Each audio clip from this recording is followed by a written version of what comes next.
ಅಧಿಕಾರದ ತಾಕತ್ತು ಏನು ಅಂತ ತಿಳ್ಕೊಬೇಕಾದ್ರೆ, ಹಣದ ತಾಕತ್ತು ಏನಂತ ತಿಳ್ಕೊಬೇಕಾದ್ರೆ, ಬಂಡವಾಳಶಾಹಿತ್ವ ಕ್ಯಾಪಿಟಲಿಸಮ್ನ ಪವರ್ ಏನಂತ ತಿಳ್ಕೊಬೇಕಂದ್ರೆ, ಈ ಬಲ್ಡೋಟ ಕಂಪ್ನಿಯ ಓನರ್ ನರೇಂದ್ರ ಕುಮಾರ್ ಬಲ್ಡೋಟ ಅವ್ರನ್ನ ನೋಡಿ ಅವರ ಕೆಪಾಸಿಟಿಯನ್ನು ತಿಳ್ಕೊಂಡು ನಾವು ಅದನ್ನು ಅರ್ಥ ಮಾಡ್ಕೋಬಹುದು. ಯಾಕಂದರೆ ಕೊಪ್ಪಳ ಜಿಲ್ಲೆಯ ಹಾಲವರ್ತಿ ಹತ್ರ ಸುಮಾರು ಎಕರೆಯ ವಿಸ್ತೀರ್ಣದಲ್ಲಿ ಈಗ already Baldota steel iron company ನಡೀತಾ ಇದೆ.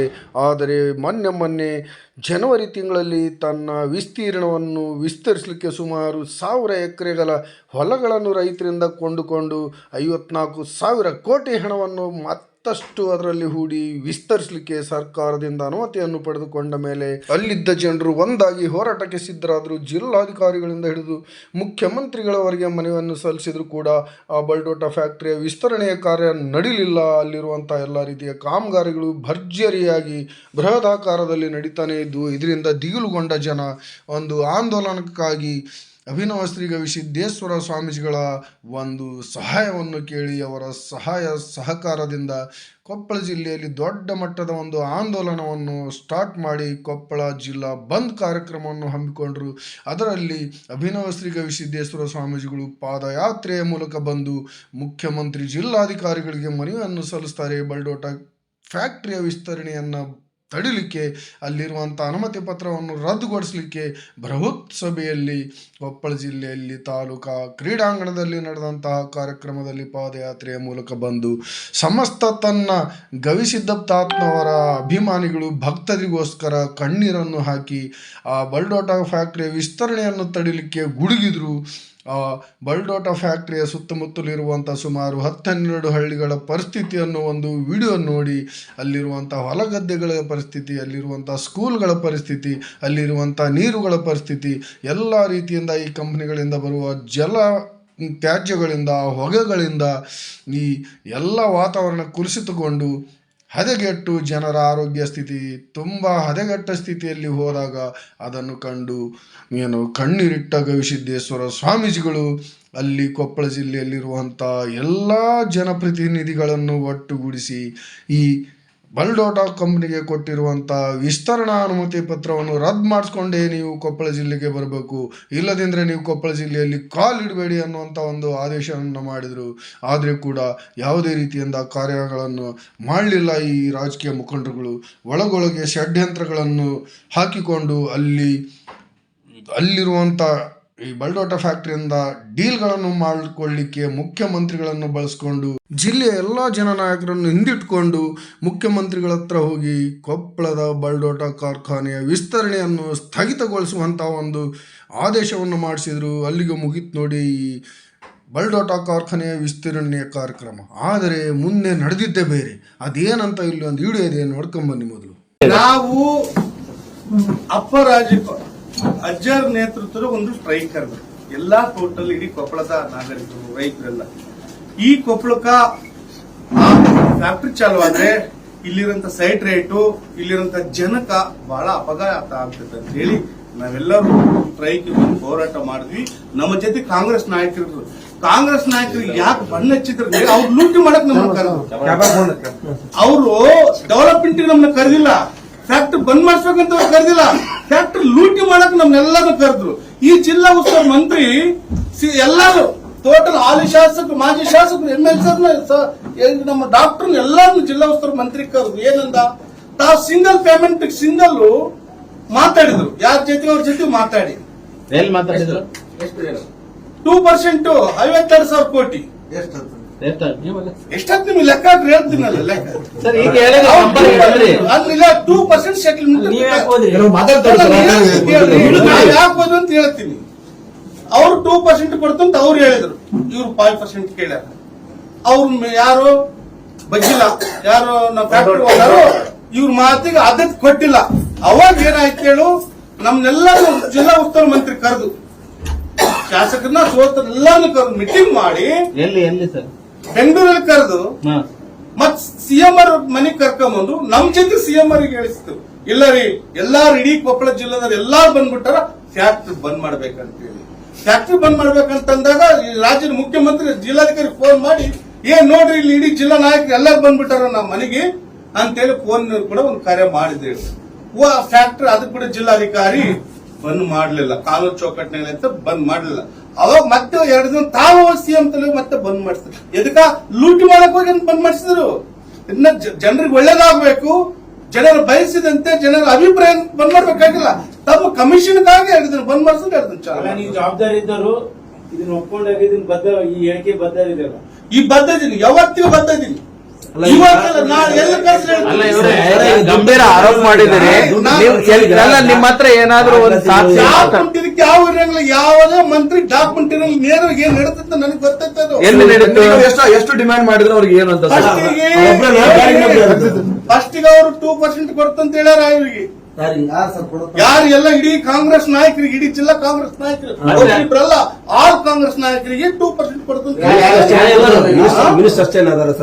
ಆಲ್ ಜಿಲ್ಲಾ ಕಾಂಗ್ರೆಸ್ ನಾಯಕರಿಗೆ ಎಲ್ಲರಿಗೆಪ್ಪ, ಶಾಸಕರು ಬಂತು, ಸಂಸದರು ಬಂತು, ಮಂತ್ರಿಗೆ ಬಂತು. ಅಲ್ಲ ಯಾರು ಕೊಡ್ತೀನಂದ್ರು? ಫ್ಯಾಕ್ಟ್ರಿ ಓನರ್, ನಮ್ಮ ಇದು ಬಲ್ಡೋಟ ಫ್ಯಾಕ್ಟ್ರಿ ಓನರ್ 2% ಕೊಡ್ತಂತ ಹೇಳಿ. ಈಗ ಬಲ್ಡೋಟ ವಿಚಾರದಲ್ಲಿ ಕಮಿಷನ್ ತಗೊಂಡಾರ ಅಂತ ನಿಮ್ಮ ಸಂಪೂರ್ಣ ಕಮಿಷನ್ ತಗೊಂಡು ಚಾಲು ಮಾಡೋದು ಎರಡನೇ ಮಾತು ಇಲ್ಲ. ಎಷ್ಟು ತಗೊಂಡಿದ್ದಾರೆ ಸರ್? ಅವ್ರು 2% ಕೇಳಿದ್ರು, ಇವ್ರು 5% ಕೇಳ್ಯಾರ. 2% ಕೊಡದ ಸೆಟಲ್ಮೆಂಟ್ ಆಗ್ಲದಕ್ಕಲ್ಲ ನಮ್ನೆಲ್ಲರನ್ನು ಕರ್ಕೊಂಡು ಹೋಗಿ ಸಿಎಂ ಅಂತ ಕುಂತ್ಕೊಂಡು ಫ್ಯಾಕ್ಟ್ರಿ ಬಂದ್ ಮಾಡಿಸಿದ್ರು 2 ದಿನ. ಇವಾಗ ಅವ್ರ ಅನ್ಕನಿಗೆ ಸೆಟಲ್ಮೆಂಟ್ ಆಗಿತ್ತು, ಚಾಲು ಮಾಡಿಸ್ಯಾರ. 5% ಸಿಕ್ಕ ಮ್ಯಾಗ ಚಾಲು ಮಾಡ್ತಾರೆ. ಮತ್ ನಮ್ಮನ್ನ ಕರ್ಕೊಂಡು ಹೋಗಿ ಪಾಪ ಅಜ್ಜ ಬೀದಿ ಬೀದಿಯಲ್ಲಿ ತಿರ್ಸಿ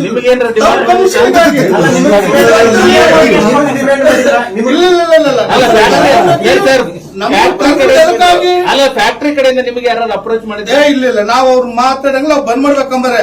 ಅಜ್ಜರ್ನು ಹೊರಗ್ ಬರ್ದಾರ, ಬೀದಿಗಿಳಿಸ್ತಾರ ಇವರೇ ಕಾಂಗ್ರೆಸ್ನವ್ರು. ಆ ಅಜ್ಜರ್ನ ಕರೆದದ್ ಇವರೇ, ಸ್ಟ್ರೈಕ್ ಬರೀ ಬಂದ್ ಮಾಡ್ಸೋಣ ಅಂತೇಳಿ ಮತ್ತೆ ತಮಗೇನ್ ಬಂದ ಮೇಲೆ ಚಾಲು ಮಾಡ್ಸಿದ್ ಇದು ಕಾಂಗ್ರೆಸ್ ನಾಯಕರು. ಮತ್ತೆ ಯಾರು ಬದಲಾರಿಲ್ಲ. ಅಜ್ಜರ್ ಕಣ್ಣೀರ್ ಹಾಕಿದ್ರ ಹೊತ್ತು ಇವ್ ಸಿಎಂ ನಮ್ಮನ್ನ ಕರ್ಕೊಂಡು ಹೋಗ್ಯಾರ, ಮೀಟಿಂಗೂ ಮಾಡ್ಯಾರ. ಮೀಟಿಂಗ್ ಮಾಡಿದ್ರೆ ಚಾಲು ಮಾಡಿದ್ರೆ ಬಂದ್ ಮಾಡಿಸ್ಬೇಕಾಯ್ತಲ್ಲ, ಅಧಿಕಾರಿ ಬಳಸಿದ್ರು. ಪಾಪಪ್ಪ ಪರಮಾತ್ಮ ನೆರೆದಾಳ ದೇವರಂತ ಈ ಜಿಲ್ಲೆದಾಗ ನೋಡಂತ ಅಜ್ಜನಗಳು ಬೀದಿಯಲ್ಲಿ ತಿರುಗಿಸಿ ಅವ್ರು ಕೂಡ ಅನಿಸಿ ನಮ್ ಕೂಡ ಅನಿಸಿ 1-2 ದಿನ ಬಂದ್ ಮಾಡಿಸಿ 3 ದಿನ ಚಾಲು ಮಾಡಿಸಿ ತಮ್ಮ ಸಿಕ್ಕಿನಾಗ ಚಾಲು ಮಾಡಿಸ್ಬೇಕು.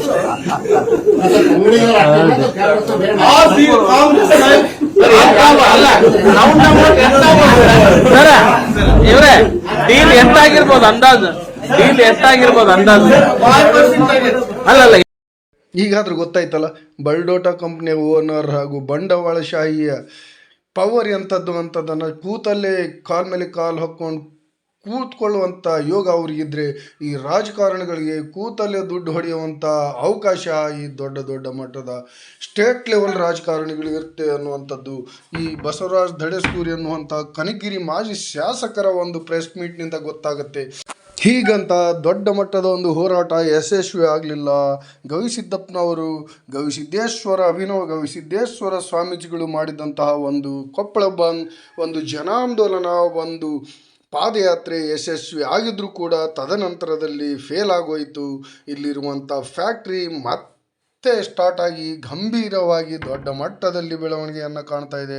ದೊಡ್ಡ ಮಟ್ಟದ ಕಾಮಗಾರಿಗಳು ನಡೆದು ಫ್ಯಾಕ್ಟ್ರಿ ರನ್ ಆಗ್ತಾ ಇದೆ. ಇಲ್ಲಿರುವಂಥ ರಾಜಕಾರಣಿಗಳು 2,700 ಕೋಟಿ ಡೀಲ್ ಮಾಡಿಕೊಂಡು ಮನೆಯಲ್ಲಿ ಕೂತ್ಕೊಂಡ್ಬಿಟ್ಟಿದ್ದಾರೆ. ಇಲ್ಲಿ ಜನ ಮಾತ್ರ ಅಳ್ತಾ ಇದ್ದಾರೆ. ಮುಂದೇನಾಗಿದೆ? ಬೃಹತ್ ಆಂದೋಲನವನ್ನು ಮಾಡಿದ್ದಂಥ ಗವಿಸಿದ್ದೇಶ್ವರ ಸ್ವಾಮೀಜಿಗಳು ಏನು ಮಾಡ್ತಾ ಇದ್ದಾರೆ ಈಗ ಅಂತ ಹೇಳಿದ್ರೆ, ದೊಡ್ಡ ಮಟ್ಟದ ಜಪ ಮಾಡ್ತಾ ಇದ್ದಾರೆ, ಮೌನ ವ್ರತಕ್ಕೆ ಜಾರಿದ್ದಾರೆ. ವಾರದಲ್ಲಿ 5 ದಿನ 6 ದಿನ ಮೌನ ವ್ರತವನ್ನು ಆಚರಿಸ್ತಾ ಇದ್ದಾರೆ. ಮೊದಲೆಲ್ಲ ವಾರದಲ್ಲಿ 1 ದಿನ ಮಂಗಳವಾರ ಅಷ್ಟೇ ಮೌನ ವ್ರತವನ್ನು ಆಚರಣೆ ಮಾಡ್ತಾ ಇದ್ರು. ಆದರೆ ಈಗ ವಾರದ 6 ದಿನಗಳ ಕಾಲ ಮೌನ ವ್ರತವನ್ನು ಆಚರಣೆ ಮಾಡ್ತಾ ಇದ್ದಾರೆ. ಇದಕ್ಕೆ ಪ್ರಮುಖ ಕಾರಣ ಈ ಫ್ಯಾಕ್ಟ್ರಿ ಸ್ಟಾರ್ಟ್ ಆಗಿರುವಂಥದ್ದು ಹಾಗೂ ರಾಜಕಾರಣಿಗಳು ಇವರ ಮಾತಿಗೆ ಬೆಲೆ ಕೊಡದೆ ಮೋಸ ಮಾಡಿರುವಂಥ ಹಾಗೂ ಫ್ಯಾಕ್ಟ್ರಿ ಅನುಮತಿ ಪತ್ರವನ್ನು ರದ್ದುಗೊಳಿಸದೆ ತಿರುಗಾಡಿರುವಂಥದ್ದು ಇವರಿಗೆ ದೊಡ್ಡ ನೋವನ್ನು ತಂದಿದೆ. ಹೋರಾಟಗಾರರ ಪರಿಸ್ಥಿತಿ ಮತ್ತೆ ಅಧೋಗತಿಗಿಳಿದುಬಿಟ್ಟಿದೆ. ಇಲ್ಲಿರುವ ಮುಖಂಡರುಗಳು ಮಾತ್ರ ಜೇಬಿನಲ್ಲಿ ದುಡ್ಡು ಹಾಕ್ಕೊಂಡು ನಗನಗ್ತಾ CM ಸಿದ್ದರಾಮಯ್ಯ ಅವರ ಜೊತೆ ಮೆರೆದಾಡ್ತಾ ಇದ್ರು ಅನ್ನುವಂಥದ್ದು ಮಾತ್ರ ಈ ಹೋರಾಟಗಾರರ ಒಂದು ದೊಡ್ಡ ಅಳಲು ಆಗಿತ್ತು. ಹಾಗಾಗಿ ಮಾನ್ಯ ಸಿದ್ದರಾಮಯ್ಯನವರು ಮೊನ್ನೆ ಕೊಪ್ಪಳಕ್ಕೆ ಬಂದಂಥ ಸಂದರ್ಭದಲ್ಲಿ ಈ ಸಮಸ್ಯೆಯ ವಿರುದ್ಧವಾಗಿ ಅವರ ಗಮನಕ್ಕೆ ಸೆಳೆದರು. ಆ ಫ್ಯಾಕ್ಟ್ರಿಯನ್ನು ನೋಡಬೇಕು, ಅಲ್ಲಿರುವಂಥ ಪರಿಸ್ಥಿತಿಯನ್ನು ಅವಲೋಕನ ಮಾಡಿ ಅಲ್ಲಿರುವಂಥ ಅನುಮತಿ ಪತ್ರವನ್ನು ರದ್ದುಗೊಳಿಸಬೇಕು ಅನ್ನುವಂಥ ಒಂದು ಮನವಿಯನ್ನು ಗಿಣಿಗೆರ ಹಾಗೂ ಸುತ್ತಮುತ್ತಲಿನ ಗ್ರಾಮಸ್ಥರು ಒಂದು ಮನವಿ ಪತ್ರವನ್ನು ಕೊಳ್ಳಿಕ್ಕೆ ಹೋದಂಥ ಸಂದರ್ಭದಲ್ಲಿ ಕೊಪ್ಪಳ ಶಾಸಕರು ಅವರನ್ನು ತಡೆದು ಮಾತಾಡಲಿಕ್ಕೆ ಅವಕಾಶ ಕೊಡದಂತಹ ಒಂದು ವಾತಾವರಣ ನಿರ್ಮಾಣ ಆಗಿತ್ತು. ಆದರೆ ಆ ಹೋರಾಟಗಾರರು ಬಿಡದೆ ತಮ್ಮ ಸಮಸ್ಯೆಯನ್ನು ಮಾನ್ಯ ಮುಖ್ಯಮಂತ್ರಿಗಳ ಹತ್ರ ಹೇಳ್ಕೊಂಡ್ರು. ಮಾನ್ಯ ಶಾಸಕರು ಹಾಗೂ ಸಚಿವರು ಮನಸ್ಸು ಮಾಡಿದ್ರೆ ಮಾತ್ರ ಈ ಸಮಸ್ಯೆ ತೊಲಗತ್ತೆ, ಇಲ್ಲಾಂದರೆ ತೊಲಗಲ್ಲ ಅನ್ನುವಂಥದ್ದು ಅವರಿಗೆ ಗೊತ್ತೇ ಇಲ್ಲ. ಯಾಕಂದರೆ ರಾಜಕೀಯ ಮುಖಂಡರುಗಳ ಪುಡಾರಿತ್ವ ಯಾರಿಗೂ ಗೊತ್ತಾಗಲ್ಲ. ಆದರೆ ಏನಾಯಿತು ನೋಡಿ ಮೊದಲು. ನಮ್ಮ ಚುನಾವಣೆ ಒಳಗೆ ಭಾಳ ಸಹಾಯ ಮಾಡಿ ಸರ್, ತಾವು ಭೇಟಿ ಕೊಡಬೇಕು ಬಾಧಿತ ಪ್ರದೇಶಗಳಿಗೆ. ಬಿಳಿಗೇರಿ, ಅಲ್ಲಾನಗರ, ಬಗನಾಳ ಕಾನ್ಸಂಟ್ರೇಟ್ ಇದೆಯಲ್ಲ, ಅಲ್ಲಿ ತಾವು ಭೇಟಿ ಕೊಡಲೇಬೇಕು. ನಾವು ಮನವಿ ಮಾಡಿವಿ. ಅಲ್ಲಿ ಆರೋಗ್ಯ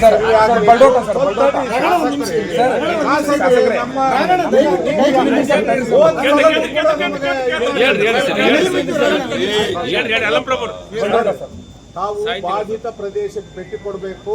ಅಲ್ಲಿ ಜನರ ಆರೋಗ್ಯದ ಸರ್ವೆ ಆಗಬೇಕು. ಬಸಾಪುರ ಕೆರೆ ಇದೆಯಲ್ಲ, ಅದು 2007ರಲ್ಲಿ ಅದು ಉಳಿಬೇಕು. 40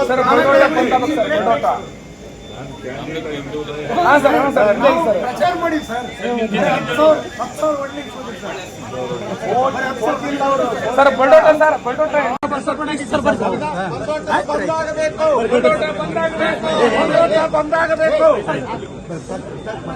ನೋಡಿದ್ರಲ್ಲ, ಈ ಹೋರಾಟಗಾರರು ಏನಂತಲೇ ಗೊತ್ತಾಗ್ತಾ ಇಲ್ಲ. ಒಮ್ಮೆ ಅವ್ರಿಗೆ ಮನವಿ ಕೊಡ್ತಾರೆ, ಇನ್ನೊಮ್ಮೆ ಇವ್ರಿಗೆ ಮನವಿ ಕೊಡ್ತಾರೆ. ಆದರೆ ಫ್ಯಾಕ್ಟ್ರಿ ಹಾಗೆ ರನ್ ಆಗ್ತಾ ಇದೆ, ನಡುವೆ ದುಡ್ಡು ತಿಂದುಬಿಟ್ಟಿದ್ದಾರೆ. ಆದರೆ ಇದು ಯಾವುದು ಈ ಹೋರಾಟಗಾರರಿಗೆ ಗೊತ್ತಾಗ್ತಾನೆ ಇಲ್ವೋ, ಅಲ್ಲಂ ಪ್ರಭು ಬೆಡದೂರು ಅವರಿಗೆ ಅನ್ನುವಂಥದ್ದು ದೊಡ್ಡ ಮಟ್ಟದ ಒಂದು ಯಕ್ಷ ಪ್ರಶ್ನೆ ಆಗಿ ಹೋಗ್ಬಿಟ್ಟಿದೆ. ಹೀಗಾಗಿ ಗವಿಸಿದ್ದೇಶ್ವರ ಸ್ವಾಮೀಜಿಗಳಿಗೆ ಅವರಿಗೆ ಕಣ್ಣೀರೇ ಗತಿ, ಒಂದು ಮೌನ ಹೃದಯ ಗತಿ ಅಂತ ಹೇಳ್ತಾ ಈ ವಿಡಿಯೋವನ್ನು ಮುಗಿಸ್ತಾ ಇದ್ದೀನಿ. ಜೈ ಹಿಂದ್, ಜೈ ಕರ್ನಾಟಕ.